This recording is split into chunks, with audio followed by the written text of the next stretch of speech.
Hi guys, mag-e-empake tayo ngayon ng ating box. Ayan, kikita nyo makalat pa mga idol. Nilabas ko lang muna lahat yung mga naipon ko. Ayan, naipon ko yung mga lodi. Every sweldo, bumibili ako ng 10, ganun.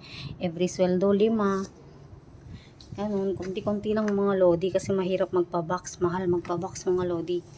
Ayan na yung mga naipon natin mga idol sa ating pagiging Inday dito sa Singapore.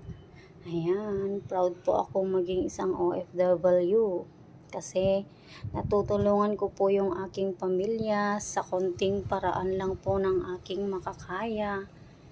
Ayan, nakapasuyo na rin tayo kay Joey pero hindi kasya.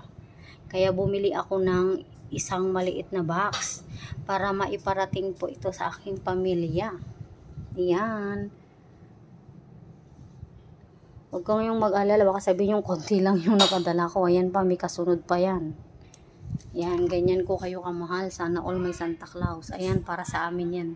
Sa bahay ko yan. Paglipat ng bahay ko, open namin yan. Ayan mga idol, ito na po yung naipon ni Inday.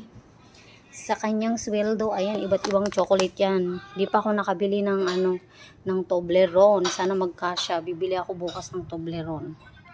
Ayan, Snicker, Mars, Cadbury, Nutella. Dadagdagan ko pa yung Nutella na yan. Ayan, thank you for watching mga idol. Proud OFW ako dito sa Singapore.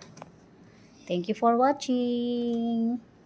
Share ko lang po para po maano kayo.